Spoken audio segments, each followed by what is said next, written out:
অংগনবাড়ী কৰ্মচাৰী আৰু সহায়িকা সংস্থাৰ ফালৰ পৰা তেওঁলোকৰ প্ৰতিনিধি সংস্থাই ইতিমধ্যে মাননীয় মন্ত্ৰী অজন্তা নেওগ ডাঙৰীয়ানীৰ আমন্ত্ৰণ মৰ্মে তেওঁলোকৰ লগত গুৰুত্বপূৰ্ণ আলোচনাত মিলিত হৈছে। ইয়াতে আপোনালোকে দেখিছে, ইয়াতে ধুনীয়াকৈ লিখিছে যে মাননীয় মন্ত্ৰী অজন্তা নেওগৰ আমন্ত্ৰণ মৰ্মে আজি অসম ৰাজ্যিক অংগনবাড়ী কৰ্মী আৰু সহায়িকা সংস্থাৰ প্ৰতিনিধি দলে মন্ত্ৰী মহোদয়াৰ কাৰ্যালয় কক্ষত এক গুৰুত্বপূৰ্ণ আলোচনাত মিলিত হয়। আৰু এই আলোচনাত কি কথা ওলাই আহিছে গোটেইখিনি কথা আমি চাবলৈ চেষ্টা কৰিম। অকণমান ইয়াতে মন্তব্য আছে, মন্তব্যখিনি আমি চাবলৈ চেষ্টা কৰিম। এইটো আচলতে এটা ভাল খবৰ ওলাই আহিছে কৰ্মচাৰী আৰু অংগনবাড়ী কৰ্মীসকলৰ সহায়িকাসকলৰ কাৰণে। তেওঁলোকৰ দৰমহাৰ ক্ষেত্ৰত কিমানখিনি টকা দৰমহা পাব ইতিমধ্যে এতিয়ালৈকে কিন্তু সেইখিনি কথা যদিও ওলাই অহা নাই, কিন্তু বৰ্ধিত যে হ'ব সেইটো এটা ইতিবাচক খবৰ এটা ওলাই আহিছে। আৰু ইতিমধ্যে মন্ত্ৰী ডাঙৰীয়াই নিজেই তেওঁলোকক আমন্ত্ৰণ কৰিছে আৰু আমন্ত্ৰণ কৰি কেনে তেওঁলোকৰ লগত এখন মিটিং বা সভা আপোনালোকে ক'ব পাৰে আলোচনাত মিলিত হৈছে। আৰু সেই আলোচনা কালতে বহুতখিনি কথা ওলাই আহিছে। সংগ্ৰামী অভিনন্দন জনাইছোঁ। লগতে হঠাতে আমি ফেচবুক লাইভত আহিব লগা হ'ল। এইটো কাৰণত যোৱাকালি মন্ত্ৰীৰ কক্ষৰ পৰা আমাক মাতা হৈছিলে। বিভিন্ন সমস্যাৰ আজিৰ ৰূপত আমিতো হাবুডাবু খাই আছোঁ। সেইটো কাৰণত আমিও ততাতৈয়া কৰি অসম ৰাজ্যিক অংগনবাড়ী কৰ্মী আৰু সহায়িকা সন্থাৰ এটা সজাতিৰ দলে মন্ত্ৰীৰ কক্ষত আলোচনাত বহিলোঁ।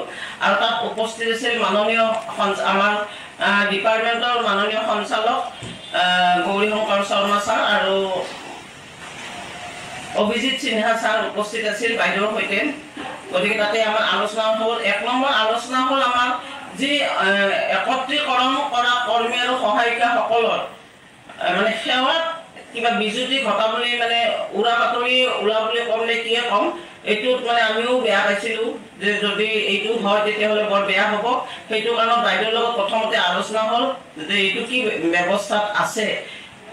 একত্ৰীকৰণ কৰা কৰ্মী সহায়িকাসকলে সেৱা কৰে। অলপতে টিভিৰ যোগে কৈছিল যে 50% দিয়া হ'ব আৰু কিন্তু গ্ৰেজুৱেশ্যন থাকিব লাগিব বুলি ঘোষণা কৰিছিলে। তো এইটো ক্ষেত্ৰত আমি মানে অসম ৰাজ্যিকৰ নেতৃবৃন্দই অলপ ইতস্ত বোধ কৰিছোঁ। এইটো কাৰণতে আমাক 2016 চনত যিটো ছুপাৰভাইজাৰ নিযুক্তি হ'ল তাতে মেট্ৰিকুলেট ছোৱালীয়ে 10 বছৰ অৰ্হতাত ছুপাৰভাইজাৰ হৈছিল।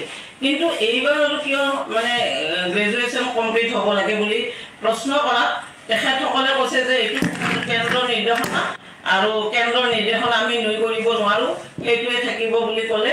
তথাপিও আজি মন্ত্ৰী মহোদয়ে মানে ডাইৰেক্টৰক কৈছে, আমাৰ সঞ্চালক মহোদয়ক, যে কিছুমান সৰু সুৰা কথা লৈ এওঁলোকে মোৰ তাতে আহিব নালাগে, আপুনি অন্তত মাহত এওঁলোকক এবাৰ মাতি দিব। এইটো কাৰণত আমি অলপ আমাৰ ভাল লাগিল।